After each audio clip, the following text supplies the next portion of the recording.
Holy cow. Turn some lights on here. Got a little Lover and Lust playing in the background there. Got my sound machine, got my bell. I'm all ready. Hey, and for Michael, I got some different sounds here. There you go. Yeah, they're screaming for this show, guys. They're screaming for this show. Let me bring the music down. We'll get started today. You're watching DJ Wonder Chrissy here at Land Cruiser Midwest. It is Wednesday, April 24th, 2024. Today I'm going to start the show off about Tesla. Yeah, Tesla announces they're going to make a cheap EV and their stock surges. Well, wait till their earnings come out. It's going to go down again. So Tesla's like a roller coaster. I love Elon Musk, but I'm not on the EV train, folks. We just don't have the infrastructure. The technology's not really mature yet.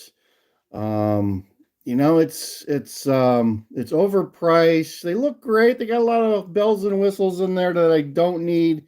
And I like to keep my cars for 20 plus years. So when you do that with an EV, it's just like a power drill, right? After like 10, 15 years, the batteries give out and the batteries cost more than the drill, and you're forced to buy a new one. And what are they going to do to recycle these damn things, right? What happens to all these batteries when you get in an accident and yeah, when you get in a fire? They've had some fires around here where someone got sideswiped, just like a medium-sized accident. It wasn't a real bad accident, and took like 2.5 hours for them to put the fire out. It wasn't an easy task for the fire department. It took them like over 2 hours put out an EV fire. As I said before, too, tow truck drivers, if you got an EV, they're charging more because they have to put them in their own secluded space away from gas vehicles in case they combust and start a fire. They need to be isolated. I think even like every car needs to be isolated technically in their impound or what have you. So I'm not an EV guy, but yes, like I said, yesterday I was driving over in Highland Park area. And man, there was like, it must have been a dealer or a huge repair shop for Teslas. There was hundreds of them located along Skokie Boulevard somewhere there. And as I said before, like 30% of cars I saw yesterday were Teslas over in the Great North Shore area of suburban Chicago, the Glenview, the Highland Park, the Northbrook. Check out, I just released a video about my trip yesterday over there. I got another one I'll be releasing later. So the other thing I wanted to talk about, which is kind of a weird thing, I don't know if you guys encounter this. We go to a lot of restaurants, and much of the wait staff we talk to, it's not a new thing. It's been happening for a couple of years. It's kind of sad when you talk to these people in these restaurants. They're working, trying to make a few bucks. But when you ask them, we just talked to a person yesterday and said, "Hey," he says, "I'm graduating, going to be going to college," and we're like, "Kudos, good job on graduating." The person had great grades, A's and B's, and was looking forward to moving on. We said, "Well, what are you going to study?" And they said, "Well, I'm really not sure." Okay. We've heard that over and over. And actually, we met another person at the same establishment about a month ago, and this person's going to graduate with a degree, some type of liberal arts degree out of Junco here. And we asked her, well, what's the next step, or what is it you want to do with your life? And her answer was, I'm not really sure. I just want to work with kids. Okay. Well, I'm glad that she put in 2 years at a Junco. I'm not sure what kind of classes she took, but um, at least she wasn't paying full boat at a 4 year college, not really knowing exactly what she wanted to do. And probably like a year ago, too, at the same establishment, there was a girl who was going to Purdue.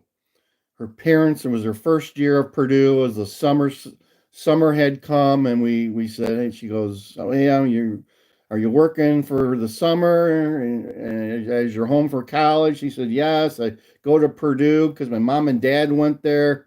And we said, well, what's your studying? What's your major?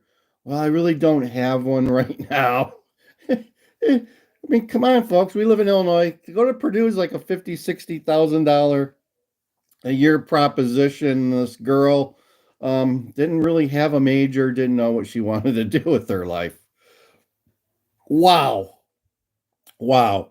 I can tell you, I knew what I wanted to do with my life. I didn't have the money to fulfill that prophecy at a 4 year college right away. I had to go to a Junco, get my associate in arts, and then go to a 4 year college. And I think it took me like $6,000. I had $6,000 worth of government loans when it was all said and done that I had to pay off, and I paid off. I paid those loans off myself shortly after graduating, and I did my monthly payments like I should have, and did played by the rules. But I knew what I wanted to be. I wanted to get into computers, so. A lot of these kids these days just don't have the ambition. They're not able to see what they want to do in the future. And maybe, I'm just saying, maybe part of it is they're enjoying life with their parents, living in the basement with the Wi-Fi and the cell phone paid for, and the occasional pizza delivered to the house and whatever else the parents are providing. So why would you want to do anything else, right?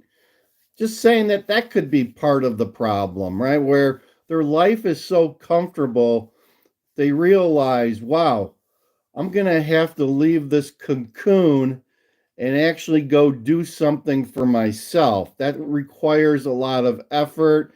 It requires a lot of thought, and it requires a lot of execution and success. Why would I want to do that? Why wouldn't I want to do that? I could just sit here on a couch and watch cable TV and play video games and raid the refrigerator that gets miraculously refilled free of charge every couple of weeks. So that's just something I've noticed, that the new we'll call them the new generation of students and kids.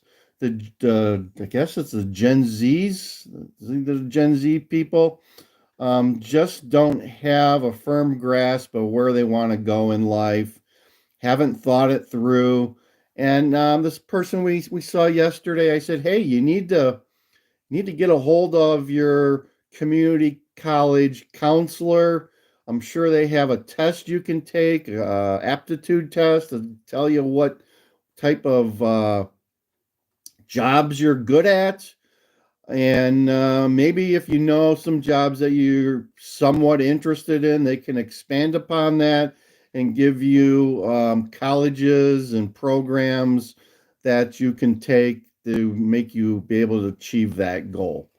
And the person was thankful for my advice, and I hope they take it and run with it, and have a plan. Right?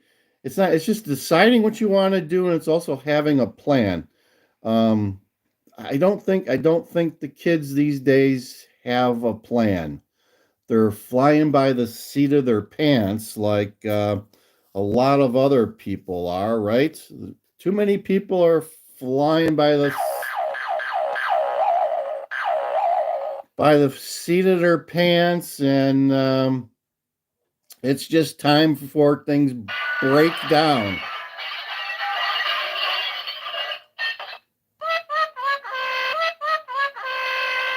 So that's my little ditty. I'm going to keep this short. That's my little ditty. That's what I noticed about the kids out there. Are the kids all right? I'm not sure. I'm not sure that the kids are all right. It's good to see them working, but some of these wait staff we've seen have spent years at the same establishment. And as I've said before, working at McDonald's and Taco Bell and fast food and restaurants too really weren't made to be a career. So life's going to be tough unless you have a plan and execute and encounter some success along the way. Um, have that plan, guys, because at some point your parents aren't going to be around. That basement's not going to be there. The Wi-Fi is going to be shut off, and you're going to be all alone by yourself trying to figure out where you're going next. And I hate to see that. Hate to see that. We need this new generation to stand up, be accountable, and become productive American citizens and pay taxes. Yes, that's it. Pay taxes. All right. DJ Wonder, Chrissy over and out. I hope your kids have an idea where they're going in life. I hope you're pushing them out of the house, out of the basement, and into real life, right? Into real life and making them productive citizens. Over and out, DJ Wonder, Chrissy. Thank you.